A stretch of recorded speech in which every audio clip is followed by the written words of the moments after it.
흑설이 왜 이 악수의 그 현상학이라고 하면서 이걸 했냐면은, 자, 내가 나를 잡을 때 내가 나를 인식하기 시작하는 거예요. 자기도 자기를 인식해야 돼요. 내가 나의 존재를, 나의 실존을 인식하기 시작하는 거예요. 자, 왼손은 오른손에 의해서 잡히죠. 자, 이거 손을 뻗쳐서 내가 타자를 잡을 때 만지잖아요. 이게 내가 비로소 내 존재가 다른 존재하고 같이 공존하고 있다. 코엑지스턴스 하고 있다. 또 이런 표현돼요. come presence라고 하는 표현돼요. presence가 현존이잖아요. come은 가치라고 하는 거거든요. 그래서 come presence.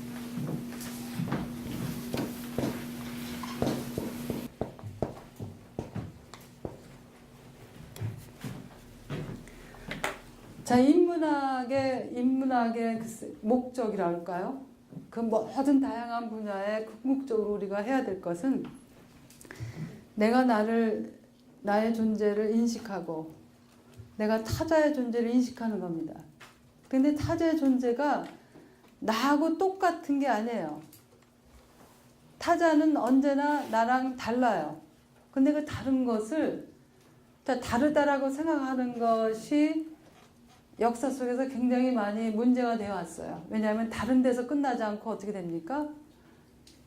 어떤 거는 우월하고 어떤 건 열등하다. 다르다라는 것을 끝나지 않고 그것이 언제나 다름이 차별을 정당화하는 데 이용되어 왔어요. 그래서 레비나스라고 하는 사람, 데리다 같은 사람이 중요하게 생각하는 것은 이 알터리티의 개념이에요. 이게 그냥 다름인데 한국말로는 디퍼런스 알터리티를 구분할 게 없어요. 다 다름이라고 번역하거든요. 차등. 이타성이라고 하는 네?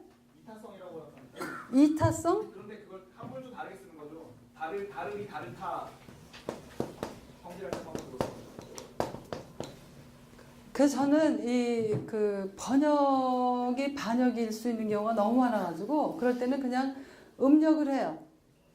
페미니즘도 마찬가지예요. 여성주의라고 번역하는데 여성주의는 사실 틀린 번역이에요. 맞지 않아요. 그건 여성을 제거다하는 그런 여성주의가 아니거든요. 그럴 때는 제가 선호하는 저 번역은 이제 그냥 음역을 해야 돼요. 페미니즘. 알터리티도 마찬가지인데 알터리티는 뭐냐는 말이에요. 우리가 다르다 할 때는 디퍼런스 할 때는 뭐가 필요하냐면은 자, 이 당근하고 바나나하고 다르다. 둘이 비교해야 되잖아요. 그래서 비교할 대상을 언제나 전제로 해요. 디퍼런스 할 때는. 상위성 그럴 때는 뭐와 다르다. 알터리티 개념은 뭐냐면 그렇게 비교할 대상이 전혀 필요 없는 거예요. 그냥 그 자체로 그냥 있는 것. 다르게 있는 것. 그게 알터리티입니다. 자, 이게 왜 필요하냐면은 우리는 누구와 다르다 비교하는 것에 굉장히 익숙해 있어요. 근데 그 비교하는 것으로부터 우리 사회 속에 다양한 차별, 배제, 억압, 그게 정당화되어 왔습니다. 그러니까 우리가 이 다른 타자의 이 손을 만지면서 그 존재를 받아들이는 것은 다르다라고 하는 비교의식에서 받아들이는 게 아니라 그냥 그대로 받아들이라고 하는 것. 그래서 이 현대 인문학적 구조에서 굉장히 중요한 것은 바로 이런 겁니다. 타자를 그대로 받아들이는 그런 사유세계들. 그러면서 어떤 억압이나 배제도 정당화시키지 않는 것. 자, 시간이 많이 가서 제가 그러면은 아주 클로징 하는 것으로 세 가지만 얘기하겠습니다. 첫째, 인문학적 정신이라고 하는 건 첫째, 확실성을 경계하고 불확실성 속에서 사유하라. 아마 종교를 가지고 계신 분들은 이거를 굉장히 불안해할 거예요. 확실성이 굉장히 중요한데 왜 불확실성을 더 끌어안으라고 할까? 그러니까 확실성에 안주하면은 여러분들은 소위 인문학이 그냥 교양 정보로만 끝나는 겁니다. 지식이 되지 않아요. 두 번째는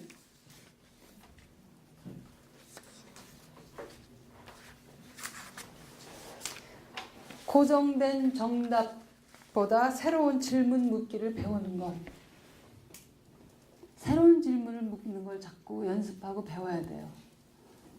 누구도 묻지 않았던 질문, 이전에 생각해보지 않았던 질문을 물은 것, 연습하는 겁니다. 세 번째는 상투성에 저항하고 자명성에 물음표를 붙여라. 제가 학기 처음 시작하면 칠판에 써주는 몇 가지 말이 있습니다. 학생들에게 늘 기억하라고. 그 중에 하나가 그 어느 것도 자명한 것은 없다. Nothing is self-evident. 아무것도 자명한 것은 없다. 그러면은 어떻게 되냐면 모든 것에 퀘스천 마크를 붙이면서 거기에서 성숙해요. 사유하고 비판적 사유를 가능하게 합니다. 자, 그렇게 하시면서 여러분들이 인문학이라고 하는 그야말로 아주 대양 바다같이 넓은 그 세계 속에서 우리가 조금씩 발걸음을 걷는 거라고 생각합니다. 자, 긴 시간 동안 너무나 수고 많으셨어요. 좋습니다. 그거부터 말씀드리죠. 자, 제가 여기 지금 책 가지고 제가 여기서 나온 책에 보면은 칸트를 중요하게 생각하는데 칸트가요 위대하기만 한 게 아니라 칸트는 굉장히 인종주의자였어요. 미국 말로 하면 인종차별주의하고 인종주의자하고 다르거든요. 레이시스트하고 레이셜리스트하고 달라요. 그러니까 칸트는 자기가 살고 있던 퀘닉스버그의 동네를 벗어난 적이 없는 사람인데 그 사람의 인간지리학이라고 하는 이제 방대한 그 과목을 통해서 인종적 차별의식이 굉장히 강했어요. 제가 그래서 이 칸트 코스모폴리타니즘 하면서 고민을 많이 했습니다. 어떻게 이 위대한 사상가가 이렇게 형편없는 인종적 차별 구조를 가지고 있었을까? 그러면서 이 사상가들을 보니까 누구도 오점이 없는 사람이 한 명도 없어요. 자, 바울도 그렇죠? 바울 아까 얘기하셨는데 모든 사상가들이 플라톤도 마찬가지고 아리스토텔레스 마찬가지고 우리가 생각하는 여기 지금 뭐 공자, 맹자 우리 생각하는 유명한 서구 막론에서 학자들이 가지고 있는 그 당시의 한계들이 있어요. 그래서 인식론적 사가지가 다 있습니다. 그래서 제가 그 칸트를 사용하면서 썼던 말이 칸트와 함께 사유하고 칸트를 넘어서서 그래서 thinking with Kant against Kant 그걸 썼는데 그거는 모든 사람들이 자 예를 들어서 한 분야의 진보적이라고 해서 모든 분야의 진보적인 게 아니에요. 저희 학생들도 인종적 차별구조에 대해서는 굉장히 진보적인데 성소수자 문제에 대해서는 굉장히 보수적이라든지 또 젠더 문제에 대한 보수성은 그건 널리 알려진 겁니다. 인권운동가들의 젠더 문제에 대한 보수성. 그러니까 뭐든지 윤리적 저항이 필요한 이유가 누구도 모든 사람이 자신의 그 인식론적 사각지대를 가지고 있어요. 그러니까 그런 의미에서 어거스틴뿐만이 아닙니다. 모든 소위 위대하다는 사상가들에는 다 그렇게 시대적 제한성, 여러 가지 제한성 때문에 그 한계들이 있어요. 그래서 그 하나의 그 포뮬러를 가지고 누구와 함께 생각하고 그 사람을 넘어서 그래서 이제 Thinking with Kant against Kant라고 하는 용어를 제가 아마 제 책 속에 썼었습니다. 자, 여러분들 많이 질문해 주셨는데 제가 그냥 이렇게 선별적으로만 말씀을 드려볼게요. 개인과 공동체 문제. 이러한 이 세 가지 저항은 함께 하지 않으면 불가능한 것들이 많아요. 그런데 이 함께 한다라고 하는 것 속에서 자기에 대한 성찰이 매몰될 때는 그 운동이 위험해져요. 그 운동이 하나의 다른 종류의 권력 도구가 됩니다. 그거는 모든 운동들이 그런 우를 범해왔어요. 그래서 여성운동도 마찬가지죠. 여성운동이 자기들의 운동을 절대화시킬 때, 자기 비판성을 결여할 때 그것은 하나의 권력 집단이 돼요. 인종차별 가지고 하는 운동도 마찬가지입니다. 노동운동도 마찬가지예요. 스스로 자기 성찰성, 비판성이 없으면은 하나의 또 다른 종류의 권력 집단이 돼요.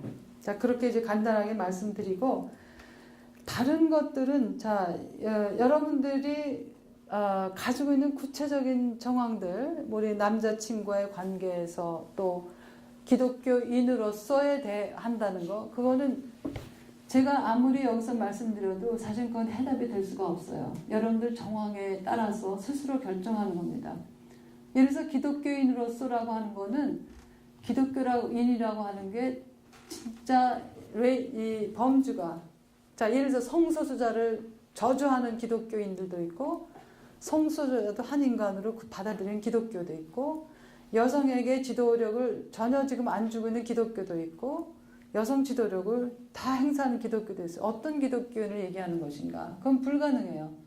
기독교인으로서가 자기가 가지고 있는 신앙이 자기에게 어떤 사유세계, 어떤 이 세상을 보는 렌즈를 주고 있는가, 그걸 스스로 이제 검증을 해야 되죠.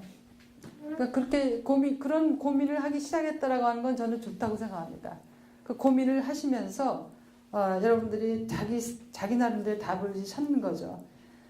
저는 인문학적 저는 한국 사회에서 위기 중에 하나가 이 공교육 초등학교 때부터 뭐 지금은 초등학교가 아니라 유치원생부터 한번 어떻게 교육시키나 한번 보세요. 가정에서나 저기나. 왜 묻는 애들은 다 억누르죠.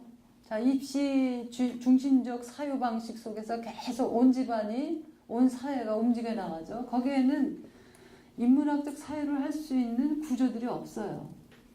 제가 이제 한국 학생들도 가르치고 미국 학생들 가르치지 않습니까? 제가 늘 가슴 아프게 느끼는 것 중에 하나는 미국 애들은 어렸을 때부터 자기 의견을 막 하고 질문 막 하고 의견을 막 하는 게 익숙해 있어가지고 내가 질문 이렇게 하면은 다 손들어요.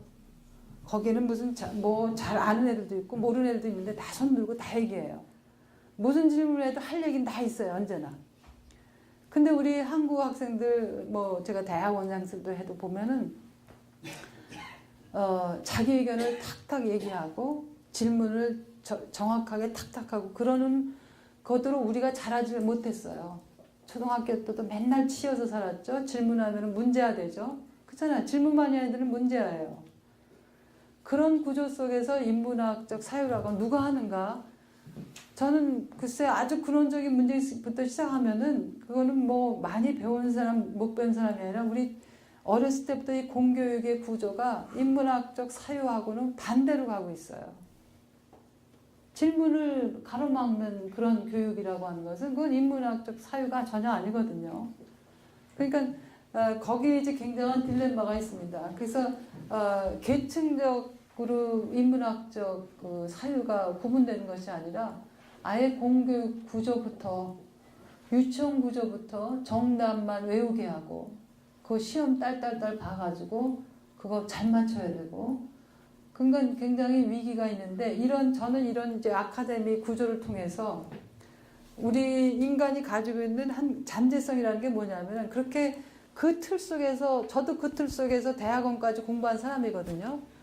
거기에 완전히 이 틈새 공간들이 있어요. 공교육은 그렇게 받았는데 저도 똑같이 여러분들처럼 암기식 교육 다 받고 뭐 딸딸딸 외워야 되고 공부도 잘하고 뭐 그러는데 그 틈새 속에서 왜를 묻고 그러면서 그 왜가 이렇게 대화하는 공간들 이런 아카데미 같은 공간들이 사실 여러분들이 이제 갈증이 있어서 오신 거 아닙니까? 여기 왔다고 뭐 맛있는 거 주시는 것 같은데 그런 내면적인 갈증이 있기 때문에 이런 이제 공간들이 있는데 그런 공간들 속에서 저는 학력의 고하 혹은 뭐 계층에 상관없이 그런 공간들 속에서 인문학적 소양이 이제 확산되는 거 아닌가 그런 생각을 합니다. 뭐 먼 길이지만 여러분들이 이런 그 모임들을 통해서 뭐 2시간, 3시간 여러분들 시간 내시면서 도대체 뭐 인생의 의미가 뭔가 이런 물음과 다시 만나는 것 저는 그런 거 소중하게 생각하시는 거가 바로 인문학적 사유의 시작이라고 생각을 해요.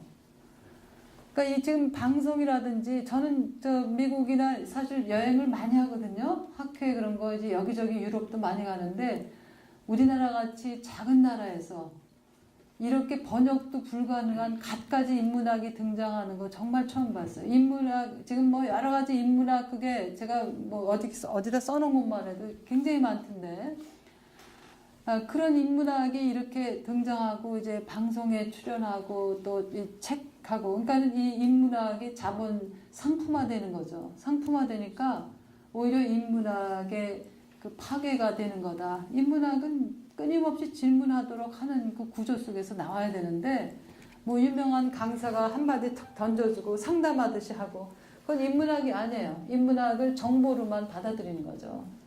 그러니까 여러분들은 그런 것에 그 정보로만 보는 그 인문학적 얘기들에 너무 현혹되지 마시고 오히려 이렇게 어려운 질문들 속에서 가슴에 끌어안고서 지내시는 거 그게 오히려 인문학적 소양을 넓히는 거라고 생각을 합니다. 자, 제가 여러분들 다 여러 가지 좋은 질문을 해주셨는데 다 일일이 답변을 못하지만 시간 관계상 답변 다 하려면 한 12시는 넘어야 될 것 같아요. 근데 어쨌든 좋은 질문들 잘 해주셔서 감사하고 저도 좋은 시간 가졌습니다. 10시 넘어서 죄송합니다.